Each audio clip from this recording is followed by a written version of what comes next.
নমস্কার বন্ধুরা, welcome to এসটিওনিক sports. তো এই ভিডিওতে আমরা কথা বলবো আইপিএল নিয়ে বেশ কিছু বড় আপডেট। তাহলে কি বিরাট বড় ট্রেড আমরা দেখতে পেতে চলেছি, যেখানে কেকেআরে আসতে চলেছে কেএল রাহুল, সেই নিয়ে আলোচনা করব।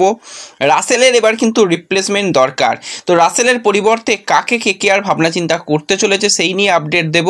এছাড়াও বেশ কিছু ট্রেড আপডেট এবং বেশ কিছু বিগ আপডেট আইপিএলকে নিয়ে বেরিয়ে আসছে, সেগুলো শেয়ার করে নেব আমরা এই ভিডিওতে। তাই ভিডিও শুরু করার আগে একটাই রিকোয়েস্ট, চ্যানেলে যারা প্রথমবারের জন্য এসেছো মনে করে চ্যানেলটাকে সাবস্ক্রাইব করে নিও, তাহলে প্রিয় দলের খেলার সমস্ত আপডেট তোমরা এখানে পেয়ে যাবে। তো চলো আর দেরি না করে ভিডিও শুরু করা যাক। তো প্রথমেই আমরা যে বিষয়টাকে নিয়ে কথা বলবো সেটা হচ্ছে, আর কিন্তু চলছে না কোনোভাবেই রাসেল ঝড়। ইন্টারন্যাশনাল ক্রিকেট থেকে রাসেল অলরেডি অবসর নিয়ে নিয়েছে। লাস্ট ইয়ার আমরা কেকেআরে আইপিএলে কিন্তু খুব একটা ভালো পারফরমেন্স ব্যাট হাতে করতে দেখিনি। রিসেন্ট টাইমেও কিন্তু সে ট্রিবাগো রাইডার্সের হয়ে একদমই ব্যাট চলছে না।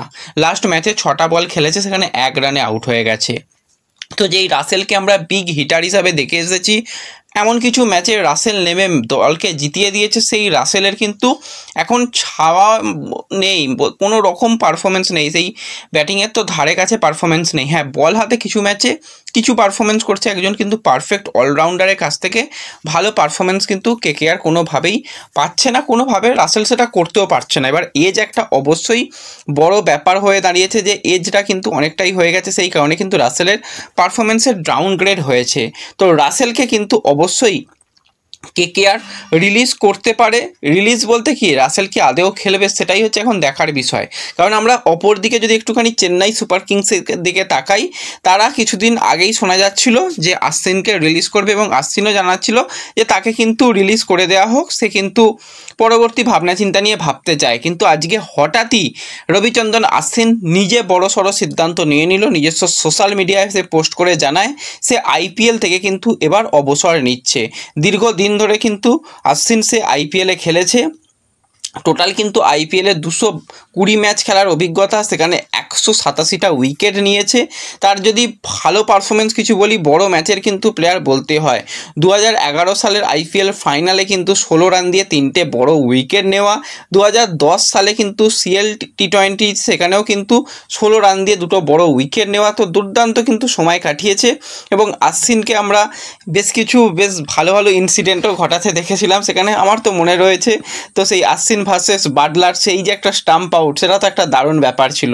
তো যাই হোক, সেই গোল্ডেন সময় কিন্তু কাটিয়ে এসে রাসেল কিন্তু এবার পুরোপুরি সে আর কোনো রকমভাবে আইপিএলে খেলবে না, সে অফিসিয়ালি জানিয়ে দেয়, এবং সমস্ত মিডিয়ার তরফ থেকেও সেটা জানানো হয়েছে, এবং আমরাও আমাদের সোশ্যাল মিডিয়া পেজে পোস্ট করেছি যে সে কিন্তু আইপিএল থেকে অবসর নিল। এবার সে অবশ্যই চেন্নাই দলের সঙ্গেই যুক্ত থাকবে। শোনা যাচ্ছে চেন্নাইয়ের একাডেমিতে কিন্তু তাকে রাখার চিন্তাভাবনা রয়েছে, একাডেমির কাজের দায়িত্বই তাকে দেওয়া হবে, কোনো কোচিং স্টাফ হিসাবেও কিন্তু আমরা আশ্বিনকে পরবর্তী সময় দেখতে পারি। তো সেই রকম ভাবনা চিন্তা কিন্তু অবশ্যই রাসেলের উপরও করা উচিত কেকেআর ম্যানেজমেন্টের। এর আগেও আমরা দেখেছি পোলার্ড, সে এখনও ব্যাটিং করছে, এখনও সে খেলছে, কিন্তু মুম্বাই ইন্ডিয়ান্সের হয়ে সে আর খেলে না। মুম্বাই ইন্ডিয়ান্সের সে কিন্তু এখন বলতে গেলে কোচিং স্টাফ হিসাবে নিযুক্ত রয়েছে। তো রাসেলেরও কিন্তু ভালো সময় রাসেল কেকেআরকে দিয়েছে।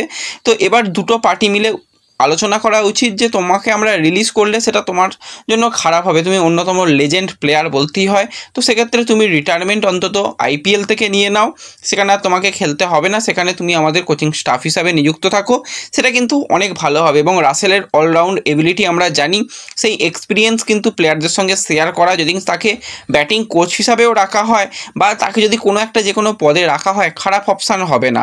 তো এটাই কিন্তু বেস্ট সময় এসেছে রাসেলকে রিপ্লেস করার। এবার রাসেলকে রিপ্লেস কে করবে, যেই প্লেয়ারটার দিকে এবছরে সবথেকে বেশি নজর রয়েছে সেটা হচ্ছে ক্যামেরন গ্রিন। কিছুদিন আগে আমরা ওয়েস্ট ইন্ডিজের বিরুদ্ধে দেখেছিলাম দুর্দান্ত ব্যাটিং করতে টি20তে, এবার কিন্তু টি20র পরে ওডিআইতেই কিন্তু বিধ্বংসী ব্যাটিং করছে। 47 বলে 100, বুঝতে পারছো, সেটা আবার অন্য কিছু নয়। সাউথ আফ্রিকার বিরুদ্ধে 55 বলে কিন্তু 118 রানে নট আউট থাকে ক্যামেরন গ্রিন। দুর্দান্ত সে ম্যাচ খেলেছে। তো এই প্লেয়ার কিন্তু এই বছরে সবথেকে বিগেস্ট টার্গেট হতে চলেছে। কেকেআর অন্তত 30 কোটি তো খরচা করবেই কম করে, কারণ ভেঙ্কাটেশকে রিলিজ করে সেই টাকাটা ভাবে আরও বেশ কিছু প্লেয়ারকে রিলিজ করতে চলেছে, করে এই ক্যামেরন গ্রিনের উপর ঝাঁপাতে চলেছে। কিন্তু ক্যামেরন গ্রিনের উপর কি শুধু কেকেআর ঝাঁপাবে? হবে না, সেখানে কিন্তু চেন্নাই রয়েছে, সেখানে শোনা যাচ্ছে আরসিবি তারাও কিন্তু ক্যামেরন গ্রিনের ব্যাপারে ঝাঁপাতে পারে, আরও বেশ কিছু দল কিন্তু ক্যামেরন গ্রিনের জন্য কিন্তু অবশ্যই চেষ্টা করবে বলেই শোনা যাচ্ছে।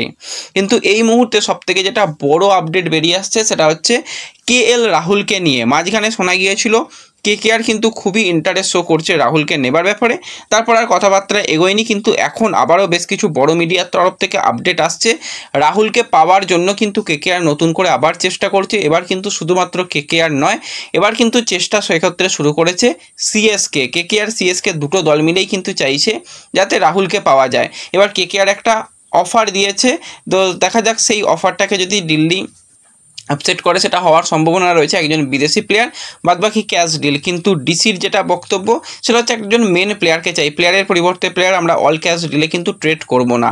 তো দেখা যাক চেন্নাই সেক্ষেত্রে কোন প্লেয়ারকে ছাড়ে। এর আগে সঞ্জু স্যামসংয়ের ক্ষেত্রে বেশ কিছু প্লেয়ারকে রাজস্থান চেয়েছিল, কিন্তু সিএসকে জানায় আমরা অল ক্যাশ ডিল করব, আমরা কোনো প্লেয়ারকে ছাড়বো না। তো দেখা যাক কী হয়, এই দিকে কিন্তু অবশ্যই আমাদের নজর থাকবে এবং এই ডিলটা কিন্তু একটা বড় ডিলই হতে চলেছে। এবং যেরকমটা রিপোর্টও বেরিয়ে আসছে খুব তাড়াতাড়ি হয়তো এরকম একটা বিগেস্ট আমরা ট্রেড দেখতে পেতে চলেছি বলেই খবরাখবর বেরিয়ে আসছে। তো ব্যাস এই ভিডিওতে এই আপডেটগুলোই শেয়ার করার ছিল। ভিডিও ভালো লাগলে লাইক শেয়ার করে দিও, চ্যানেলে প্রথমবারের জন্য এলে সাবস্ক্রাইব করে নিও। দেখা হবে পরবর্তী ভিডিওতে, ধন্যবাদ।